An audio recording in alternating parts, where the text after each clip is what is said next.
I'm Cristina Pastia. I'm currently a master's student in Criminology at SFU, and I've been volunteering with BC Victims of Homicide for about 3 years now. My parents died when I was almost 21, and I'm going to talk about that loss with a major focus on how support groups helped me. So my parents were born in Romania. When they grew up, there was a lot of state propaganda. It was very common to have to learn to barter or to bribe to get by. Because the shops were typically empty, or at least the shops available to most of the population were typically empty, people would wait in line for hours almost daily just for daily necessities. And if they were lucky, they'd get them.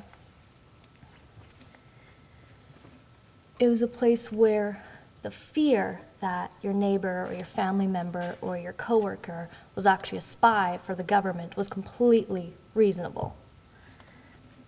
My mom, when she graduated from high school, she was at the top of her class. And her reward for being at the top of the class was being made a member of the Communist Party. If you weren't a member, you didn't tend to advance very far in your career. Both of my parents were computer programmers. They got their degrees in the 70s at separate universities, back when computers were half the size of this room. They met at work, they married, they had me. They were in the crowd, listening to a speech by our lovely dictator in 1989, when he was taken away by the military and later executed. And since that regime was over, they finally had the ability to try to make their dreams of freedom a reality. So we immigrated, twice. I lived on 3 different continents by the time I was 7 years old. We moved to South Africa, and then again to Canada. The second time was easier. Our first day here, we really wanted to explore this new country we'd never been to and we were going to live in. And we were staying at a hotel on Kingsway and Victoria in Vancouver. And my dad got really excited, wanted to explore the city, took out a map and decided we'd take a short walk to Metrotown. And that was just one example of how enthusiastic he was. My mom was by far the more practical of the two. She always said he sort of had his head in the clouds. But his passion was really infectious, with music and photography and sports. Both of my parents loved tennis and Formula One. They'd wake up at 4 in the morning regularly to watch Formula One, and they would always cheer for different people, always. And living in Canada, they eventually were able to start traveling, which was something that had been heavily restricted when they were growing up, and was something they were really excited to finally be able to do. And all of these passions influenced me. I have a lifelong love of Queen and of travel. And my parents heavily encouraged that. They heavily encouraged me, especially in my education. They had a bit of a laser focus on my education because that had been their ticket out. That was the one thing they can't take away from you. But they encouraged me in all of my interests, even the ones they didn't particularly understand. When I was 11, I really wanted to go horseback riding, so drove an hour up there. We were visiting Hawaii at the time, and I was too young to go by myself, so my poor mom had to go on the trail ride with me, and she was petrified and so incredibly glad to be back on solid ground. But that was just an example of how they spent most of their lives looking for better and trying to encourage me. And then they died. They went to Romania. They were supposed to be there for 3 weeks. And then they were found dead in the apartment. My mom was murdered. My dad killed himself. And I have no idea if he killed her or not. There was an investigation in Romania. They didn't shed a lot of light. I tried to look into it myself. Didn't get very far. So all I know for sure at this point is that they're dead. So I went into shock right away, and that lasted for a really long time. I was mostly just numb. Right after they died, there were no articles in Canada, but there were a few in Romania, and the only way I can describe them is fictional torture porn. I showed them to a friend of mine who said, wow, that was really hard to read. And I'm like, yeah, I know, Google Translate isn't great, but it really gets the point across. He's like, no, Cristina, the details were really hard to read. And that was a surprise to me because I was so emotionally numb at that point that it didn't even occur to me that reading graphic details of my parents' deaths was something I should have an emotional reaction to. I didn't have a lot of emotional reactions to anything, really, except for all the times I had sudden, uncontrollable outbursts of emotion. I'd start crying, just hysterically, just curl up in the fetal position and bawl my eyes out. Or I'd get angry, and that was at least more powerful for me. Sometimes I'd react really inappropriately for the situation. I went to tell my neighbors that my parents had died, and I think they were the only people I told in person. And I just barely got the words out until I just started laughing uncontrollably. I have no idea why. I think that must have been incredibly frightening for them. And other times I just shut down and pull the blankets over my head, and the only thing I think is I can't do this. And these reactions were unpredictable to me. I didn't know what it was I'd react to, and I didn't know how I'd react to it. I don't know if it was displacement, if I couldn't deal with the loss of my parents, so I would overreact to minor things.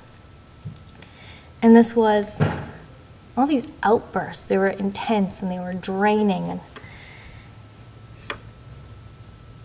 and they were terrible, but all the quiet parts in between were in some ways sort of worse because I was just numb. I was constantly exhausted all the time, no matter what, just so tired. I was just swimming through mud and I had no idea where I was going. So when I could, I turned to research. I figured the 5 stages of grief would be a great place to start. That would be a nice, clear roadmap, and that would help me know what to expect. And at the time, I figured, all right, I'm past denial. I'm pretty firmly into anger. And then bargaining's coming up, but I'm not religious, so I'll get through that one quickly. And then there's depression, and that's going to suck. But then there's acceptance. And that's it. I'm healed, right? It turns out that the 5 stages of grief were actually made for people who are dying, not grieving, and not everybody is expected to go through them or go through them all in that order, and there isn't necessarily a whole lot of evidence for that anyway, so much for that clear roadmap. But a lot of the other advice I found was really heavily focused on the positive, you'll get better someday, you'll feel okay someday, and that's great. It's good to know that I'll get to that point, but I sort of felt like they glossed over the part where they acknowledged that the whole journey was really hard and it's really ugly. And then because of that, it was so hard for me to believe I'd get to that end goal. Because right then, I just felt like I was doing everything wrong. I was feeling wrong and grieving wrong, and all of that was horrible and isolating and kept me from opening up and talking about it as much. And I also felt like I was just being an adult wrong. Because really, I had been catapulted into adulthood, and I was useless. I didn't know how to do anything. This was an immediate concern. It's not just that I didn't know how to deal with the funeral. I didn't know how to deal with the will. I didn't really know how to do anything. I knew how to be in school, so I kept doing that. But I had to learn how to feed myself and keep my house fit for human habitation. And I didn't know how to deal with minor repairs. I didn't know what to do when the sink was clogged. I didn't know what bills I had to pay, much less how to pay them. but I learned. I learned all of that. And more importantly, I learned how to find out what it was that I don't know. That was the most valuable thing. I came from a family of people who were determined and who were practical because they had to be. And I had to be. So I said right at the beginning that I was going to talk about support groups, and I haven't even touched on that yet. But I was really in no condition to actually participate in one for quite a while. I had to deal with all of the practical things. I had to let the shock wear off a bit. Otherwise, I don't know how much I would have even absorbed. But the truth is, even once I had a little bit of breathing room, I didn't really seek out a group. What happened was I saw job postings for BC victims of homicide, and I sent them an email that said, I'm not qualified for any of those, but this is my history. I'd really like to volunteer with you. I went in and I spoke to them, and they said, well, it's been 2.5 years. You haven't really had a lot of counseling. Have you actually considered doing a group? Maybe you should do a group. And I didn't really jump at the idea. I was a little skeptical about the whole thing, but I agreed to do it. And at first it was kind of hard. I didn't feel like I connected with anybody right away. I just noticed all the differences between my experiences and their experiences. And I would feel off after the first few sessions, like irritable or shaky or uncomfortable in my own skin just for the rest of the day. And yet I actually got a lot out of it. I got a lot out of the group. My experience was normalized. That was the biggest thing. I would go in and I'd hear people speak honestly about what they'd been through, and I felt validated. And this was only possible because Marlon and Terry created an environment where I felt safe opening up, and I felt safe being able to make mistakes. For example, in our second session, we were asked to bring in a photo of our loved ones, and I got there and I realized I brought in a photo of my dad and I forgot to bring one of my mom. And I felt terrible. And so they said, just bring in a photo next week. And I did, and passed it around, talked about my mom a bit, and we just continued the exercise. And it was okay. I made a mistake and it was okay.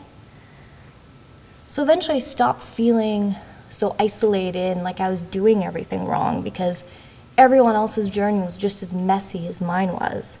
I would go in every week and I'd hear them talk about their good days and their bad days, and just they were very honest about their experiences, all the sadness and the regrets and the rage, and nobody had a simple, clear, linear healing process where they just slowly got better and were fine at the end. And I started to realize that despite all of our differences, there were some things that only other survivors could really understand. So we were reading questions off we just pick a card from a pile and read the question. And the one I got was along the lines of, what was the stupidest, they didn't actually use the word stupidest, thing that someone has said to you about your loss? I just sort of stared at it and looked up, and I'm like, really? Just one? and they all kind of laughed, and of course they had so many stories of people saying things that were hurtful or careless, or they understood. They understood why it was weird for me when I got into grad school. When I was first accepted, I was so excited and so thrilled, and half an hour later I was miserable because it didn't matter. Because my parents pushed me towards education, but what does it matter if I get into grad school and accomplish something? They're not even there to see it, so who cares? And I went in and I said all of that, and everyone kind of went around, and they congratulated me, but they did it in a way that acknowledged that there was sort of a sadness to that too. And I don't think most other people would have understood that.